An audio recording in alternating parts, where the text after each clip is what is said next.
So my initial buy of purses was about 20,000 purses, which is a lot of purses, and that's where doing 3 to 5 a day wasn't cutting it because I had all that inventory. I knew I needed to flip faster than that. And I had a 1-year plan that in my mind I had to do $1 million in a year or, I've just wasted a lot.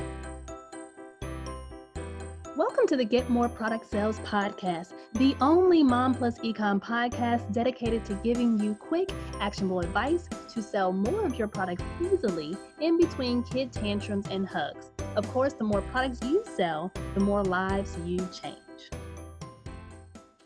Hello. Thank you all for joining me today. I am going to have a treat for you. Got my words tied up all in the beginning. But we are here with Tami Lange of Save the Girls, and we're going to just kind of have a conversation about how she got started, what exactly is Save the Girls, and how she's impacting her own market through her products. So with that, I'm Andrea Thomas, and I help you get more product sales, especially through Amazon, because of course, the more you get your products into customers' hands, the more you're able to change their lives. They don't really change lives, but they sell on the shelves. So with that, we're going to go ahead and move forward and just be in the conversation of, Tami, how you got started. And I would love for you to introduce yourself a little bit. I'm going to make sure that I tap onto those items as well as we navigate through this interview. It sounds great. Well, my name's Tami Lange, and my journey, if I could start back just a little bit farther, just so you understand that I do have 25 years of marketing experience. So I ran our new product development and marketing side of a prepackaged sandwich company, actually. And it was actually a regional company that was my father's, and I actually did sales in the summers and things like that and made commission all through college, etc. I have my master's degree in marketing. And when I got out of college or master's program, I said, hey, Dad, let me revamp our packaging and the way we do things, because we were just a regional company. So I came out with a new package after doing research and things like that, which was a full covered sandwich. So it had the picture of the sandwich on the outside instead of just the sandwich. And I know you're like, oh, that's not a big deal. It was huge. It increased sales by 33%, just that one change, even though it was current product, etc. So, and we ended up going with Walmart. Walmart actually called us just a couple months after the package was out, asking if we could come and service them. So we went from a regional company to a national company. Wow. So that was my background. And I had done sandwiches for 25 years, doing the new product development, etc.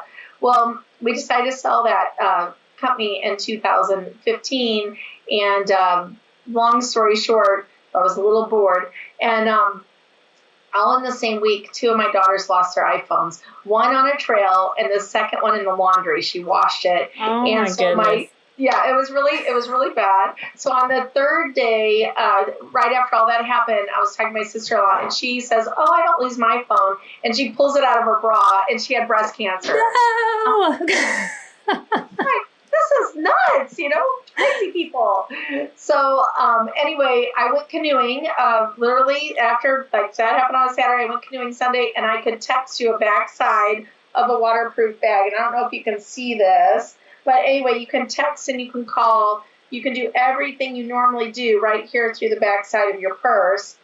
I got a new phone, so I have to learn how to do that. But anyway, so you can do everything you normally do in the backside. So I decided I'm going to design a purse. So I designed this one actually in black with your credit cards and everything like that, and a place for money, etc. It's RFID protected, so your credit cards can't be skimmed, but you can totally use your purse. So I put it on a website, which I know a lot of you are brand new entrepreneurs and that kind of thing. So it's called Alibaba.com. Mm-hmm. And I had 16 factories bid on me the next day. Wow. I'm like, oh my gosh, I can totally do purses, So I came out with this line of purses called Save the Girls, touchscreen purses. After my sister-in-law, we do donate, and it is Breast Cancer Awareness Month. Yes. So we donate, yes, we like that. So we donate 10% of all of our profit goes to breast cancer research. Wow. So I wouldn't have come up with this idea if it really wasn't for her, because she was kind of what made me say, wait a minute, we can bring that forward more. Yeah, possible. So anyway, we're trying to get you more light going on here, but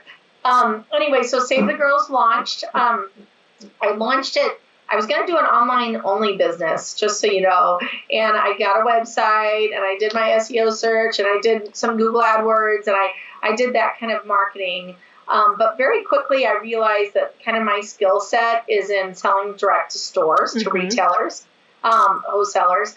And so I started doing that, and we had an explosive growth. We sold $590 our first month in October, but in November we sold $22,000, and then in December we sold $44,000, and then I thought in January we're not going to sell anything, and we sold $90,000 in January. Wow. So yeah, we ended up doing over $1 million our first year. We ran out of product after January, but we got it back in, and we have done extremely well. We're in 2,500 retail locations right now with our product. We just sold out last weekend with Lori Grenier from Shark Tank. Yay! QVC. So she sold 30,000 of my purses in one day. Wow. So we're 2 years old now, and it's been lots of fun. We've been invited to places like the Oscars. We gave purses out there, and actually this weekend I'm super excited. We're going to Gladys Knight's birthday on Sunday to give purses. She wanted to give purses to her guests. So anyway, It's been a fun ride. So anyway, so what questions do you have? And I can go into more detail wherever you or your listeners would like. Yes. So. Okay. So you jam-packed a lot of content in that, it felt like 30 seconds, but I know it was a little bit longer. But so there's a lot of similarities when it comes to building a product from scratch all the way to taking it to market and getting sales. And you came in with 25 years of marketing experience with direct sales and also working with some big box clients. So what made you want to start on the online instead of going the big box route in the beginning? So obviously that's a huge market. Everybody your age knows how to do it. And you can talk to people so much faster that way with the online presence. And so I really thought that I could do that. I took some courses to learn how to do that. Things like that. I mean, very speed reading classes, I think, pretty much, since I launched so quick. But I did every waking moment, listen to audio on how you do it, that kind of thing. And that's the direction I was going to launch. Unfortunately, I know that most of your people are selling on Amazon, which is awesome, and things like that. And Amazon is a very great business. For me to scale to what I thought the potential with Save the Girls would be, I decided to do the wholesaler route because it was so much faster. Yes. I needed to get consumers to know about the product. And really, for me, my product is a display. You have to see how it works. You have to say, you can do all your texting in the back, and you have to see it, and they have to trust you. And so to start on Amazon or whatever was more challenging for me, because this is a product that they have to, because everybody's like, it fit her phone, but it doesn't fit my Android, or it doesn't fit my iPhone 7, or it doesn't fit, there was all those questions I had to answer, versus if it was in the store, they could figure that out right away by looking at, it fits my phone. Right. Okay, so when you started off online, you did 590 in sales the first month. And there was a big jump between the 590 to the 22K or somewhere in there. So what made you want to shift and go from, online sales are doing this, but I need to shift, or did you just continue trying until something else came along? No, I shifted right away. I was selling really 5 purses a day on the internet, 3 to 5, with the Amazon up and running and my own site up and running, and with doing some advertising that. So I had that going. But when I went to a retail store, someone saw my online presence. They said, "Hey, can you try them? I'd like to try them in my store." I'm okay. Well, she sold 19 in one day and 1 week. Yeah. So I thought, wow, 19 in a week at one store, and it was a very, very small store. If I could get more stores, obviously, and that was in October. So if I get more stores going, then, I can sell even more. So, and I didn't really launch, the product really didn't come out till mid-October. So it's not really completely fair to say $590 in October, but that's what happened. So anyway, yeah. Got it. Okay. So you decided to go the big box, not big box, the wholesale route. And so you, from I've done a little research, of course. And so Of course. you purchased actually a list of wholesalers you could reach out to. And that's kind of where this took off. And so now you're doing some amazing sales. And how did QVC come in the mix? So let me dissect the first part, because actually I just got back from a women's symposium where I did this talk with a small group. So, and they were interested in this side. So I'm going to just tell you that part, and then I'll tell you about QVC. So when I launched, remember I went from $590 to $22,000. But the way that happened so quick is I thought, wow, the store's let me buy a list. So I did. I bought a list of about 8,000 boutiques, and some were hairdressers on that list. And I did something through MailChimp to each of them. So it cost $700 for that list. Mm-hmm. And then I just did an email blast to all of them. But I was in a hurry because Christmas was coming. So I also did a call fire. So if you go to callfire.com, it's another way. It costs a nickel a call, and you can call all those customers. So I called 8,000 people within an hour on Call Fire. So it's my voice, and I called them, and I was so excited when they didn't answer, and it went on answering machine, because then they wouldn't know that I telemarketed them. Right. What I didn't realize is that you shouldn't do that many people at one time, because I literally had probably 50 phone calls the first hour, and I was just like, yes. But I did get new business from the Call Fire, and that's what really helped launch quickly into retailers, because then they responded to my message. And I was able to see I could also see who listened to the voicemail and how long they listened to it. So I knew who to call back. So there's 8,000 people, but of course, a lot of those weren't good leads. So it probably brought down to only 300 leads that were, worth following up. And I set about 50 accounts, from that, which was a lot of business from one email marketing and call marketing kind of campaign. Yes. So, okay. Well, I'm going to pause here. Do you have any questions on that first? Yes. Yeah. Yes, because your growth is so rapid, many small companies run into the issue of almost selling themselves out of business. And so making sure that you get more inventory in time so that you can time it correctly. So kind of guide us through that, because you're not just going from 500 to 2,000 or 5,000. You're doing leaps and bounds. And then, of course, you can transition us into QVC.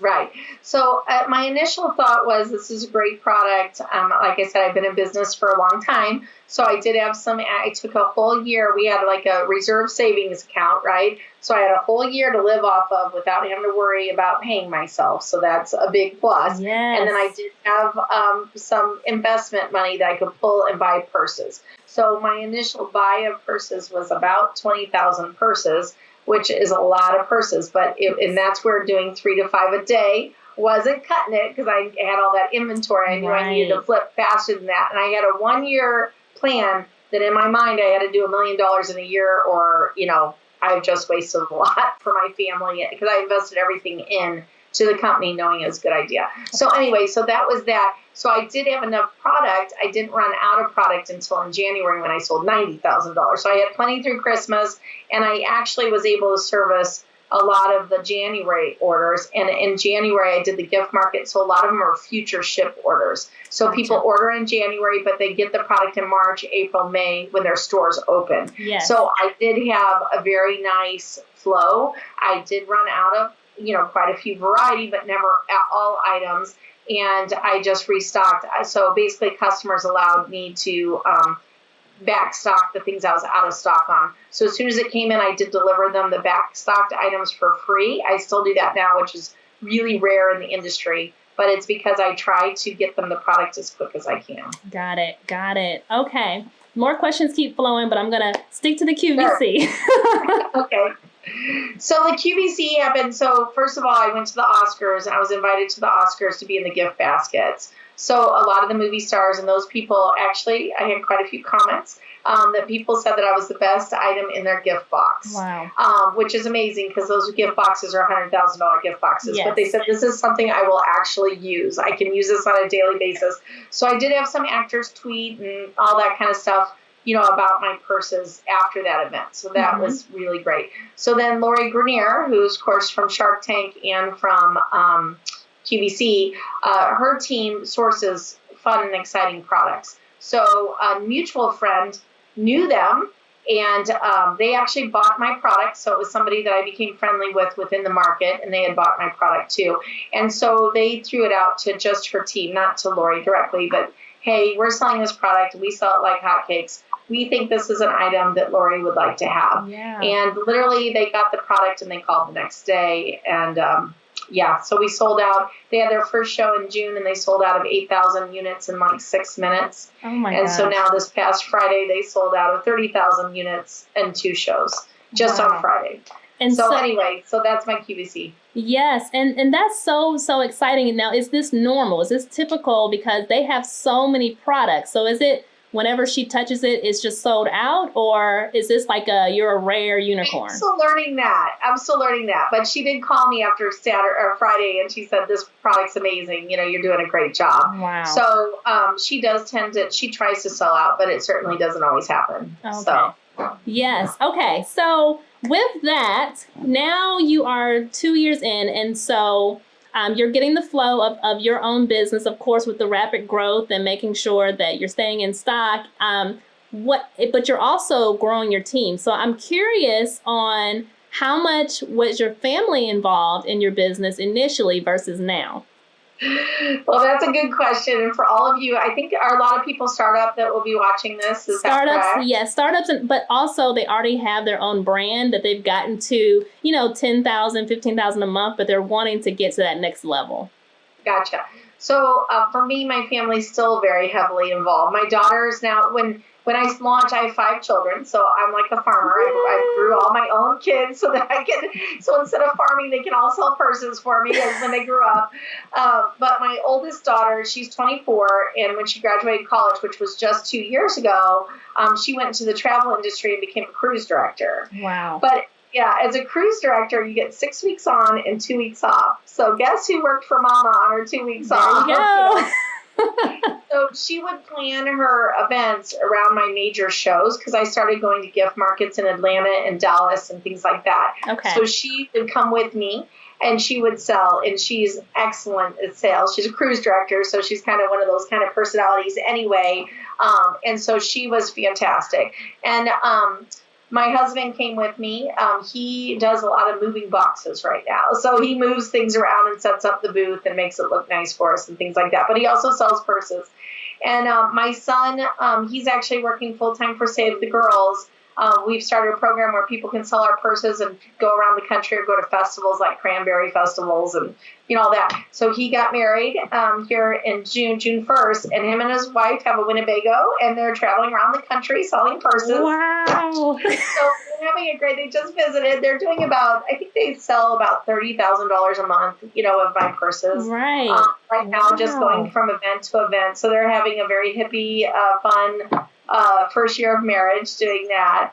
And then, anyway, I have a lot of kids, so sorry, I'm going to go through more. That's okay, so I have 5 too. My junior in college, she's amazing at all of that, at selling too, but she's going to be an accountant. But she, in fact, I don't know if you can see these pictures behind me, but that's all her and her friends. Wow. But she's actually become my person who handles I don't know if you can see those, but she's the one who handles all the photography. And so she sets up photo shoots, lifestyle videos, things like that. So she's been handling that side for me. And then I have a redheaded freshman who went to school in Arizona now, and she comes to the shows with me, and she's fantastic at selling purses, and she's helped design some purses. And then my last one is my son, who's 16, and he loves to go to weekend events and sell purses because he makes lots of money, and he really likes to make lots of money. So anyway, so all 5 of my children right now are working, and they all contribute. My son is almost my second biggest customer now, so he's almost there. Wow. So I saw one bit. Well, other than QVC, don't count that. But in my retail world, he's my second biggest. Wow. So, yeah. That's so interesting. So for my company, for Scratch Me Not, I started a company from the ground up, but I am on the back end. So my kids are 10 and below, and I have 5 as well. So while they are not selling for me, they are definitely helping with, counting, and they learn they learn how to count by helping me ship initially. And so I'm kind of seeing, okay, now in the future, this is what it could look like. Yep. Yep, that's good. Wow. It's fun because they all like doing it. They're all a part of the company.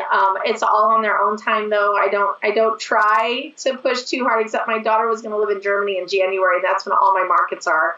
So I'm like, honey, can you just come back from Germany for the month of January to help me? And she just said yes. Wow. So that was the only time I've pressured my kids. But I do these Facebook Lives. So one of the things I do for my customers is a Facebook Live for them. So if they buy from me at market, I'll do a Facebook Live demonstrating the purse, telling about all the features, etc. And then they sell them instantly, actually. If I do a Facebook Live, a customer will sell anywhere from one to, my most is 249 purses in one, Facebook Live. Right. So, it really helps my customers. And so, but my voice goes out. Like even now that I've been back for about 6 days and I still sound like a smoker, and I'm not. I never smoked. So anyway. You're getting the radio voice. You've been talking so much. It's just, it's getting a little raspy. Exactly. Wow. Okay. So I want to make sure that I'm staying on time, but I wanted to ask a few more questions. Okay. So as your team was growing, what's the first thing that you delegated? Shipping. Yes. Yes.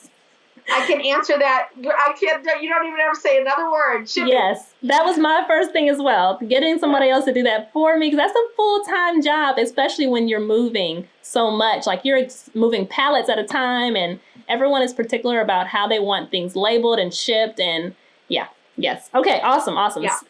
Okay, so what is your, I guess, one of the biggest highs and then one of the biggest lows or challenges? Wow. Okay. So obviously the biggest high for me is working with Lori Grenier. I mean, that's been amazing. Yes. She's an amazing person. She's an amazing mentor. And so I'll tell you what she just told me on Saturday. So we ran out of product on Friday. So she called on Saturday to congratulate me, and we were chatting. And she said that I was their top 1% of all entrepreneurs she's ever worked with. Wow. I know. Mouth drops. What's she talking about? What do you say after that? I asked her why.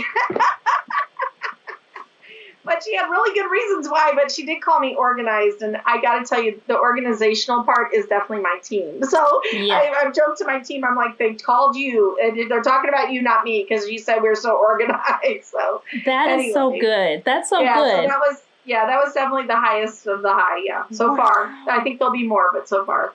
Yeah. Of course. I mean, you're only 2 years in. yeah, that's right. Okay. Low would be, well, gosh, there's been a lot of lows. I guess the lowest would be the tariff and the constant tariff effect on me. Mm-hmm. It's devastating. Yeah. Challenging. I don't even know how to deal with it all the time. I mean, we went from no tariff, we're going to work it out, which, by the way, our regular tax rate is still 18%. So it's not like, but then they threw a 10% on top of that, which brought it to 28%. And so, that crisis, I made it through okay, and I was okay. But then it seemed like a flip of a switch. Everything was supposed to work out, and then it went to 25%. And then, on one Friday evening, there's a tweet that says now it's 30, and you're like, what? Now they just rescinded the 30, but we thought we were going to be at 30, which plus 18, that's 48%. You can hardly live. It's like, right.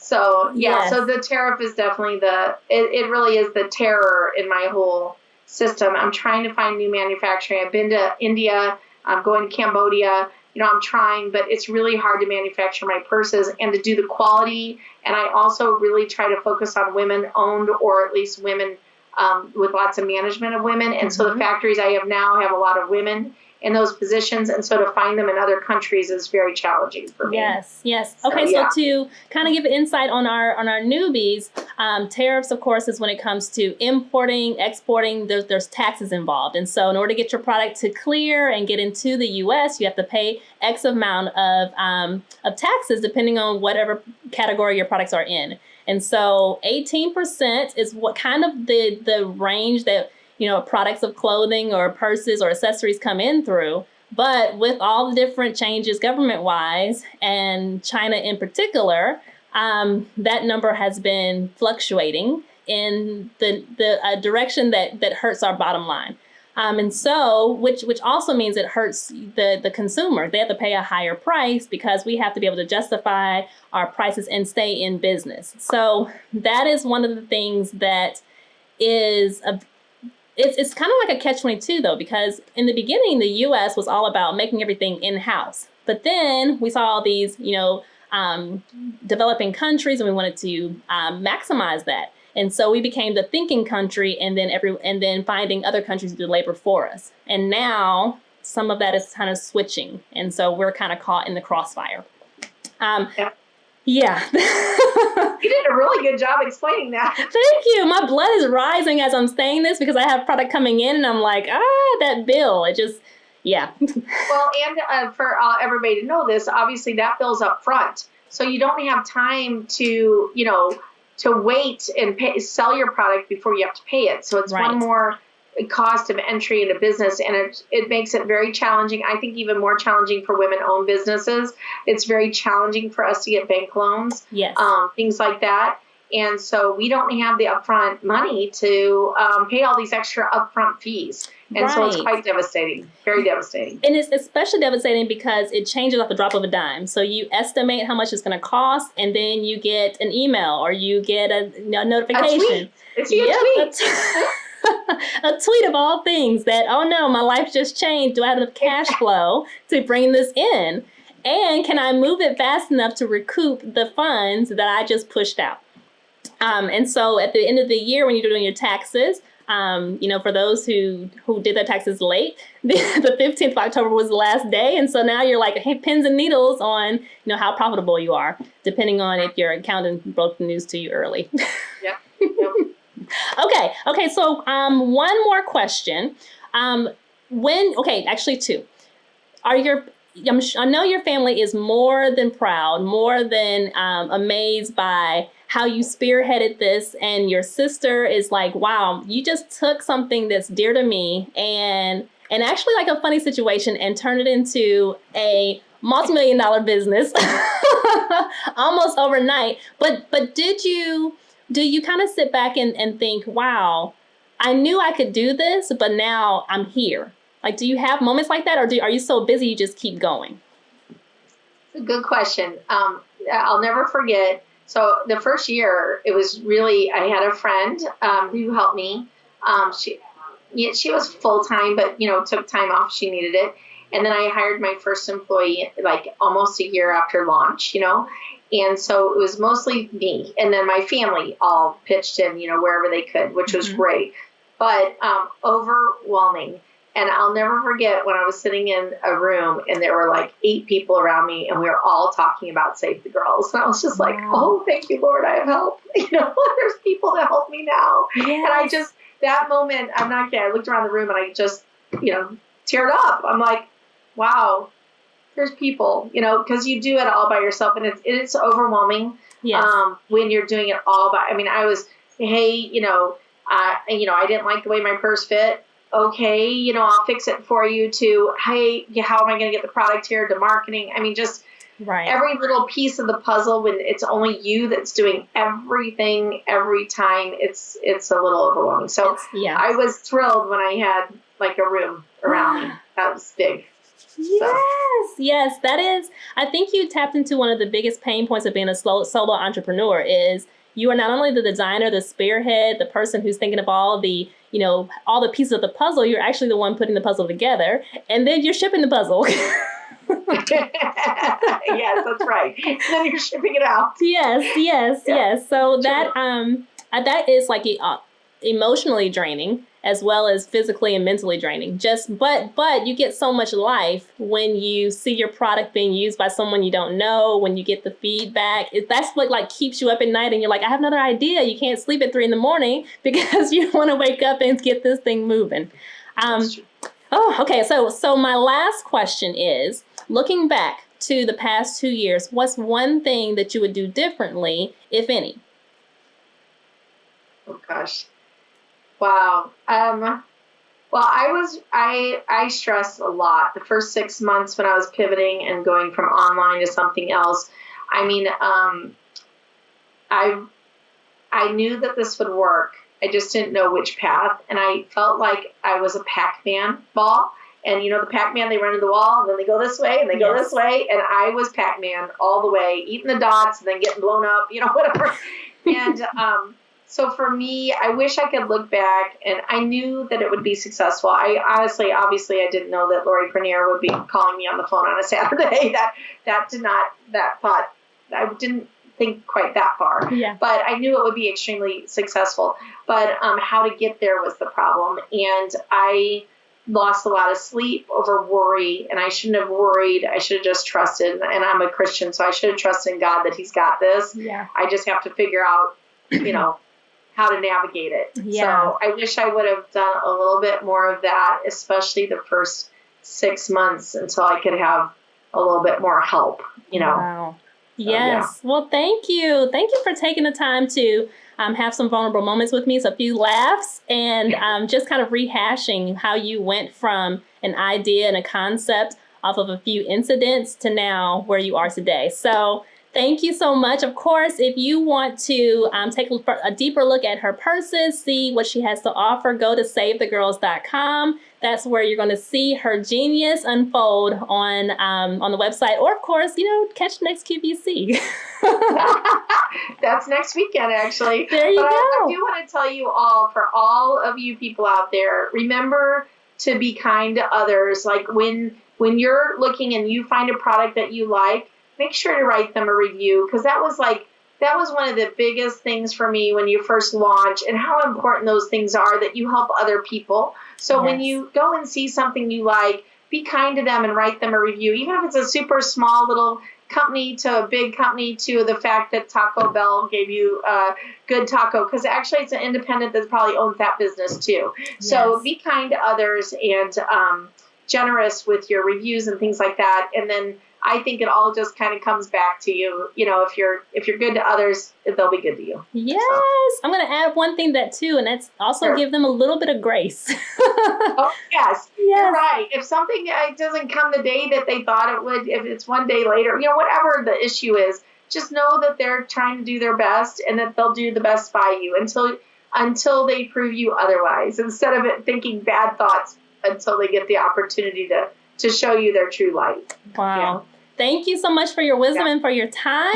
I would love for you all to catch this on the next podcast, for the Get More Product Sales podcast, hosted by myself, where you're going to see more interviews, more 5 to 10 minute trainings, and of course, more experts helping you get more sales. So with that, thank you and have a wonderful day. This was such a great episode, simply because Tami Lange brought a lot of great information, and also behind the scenes insight on her business and how she was able to grow in such a short amount of time. And one of the things that stands out is that she quickly saw that her original route of creating online sales was trickling sales. It was causing sales to come in very slowly as she figured it out.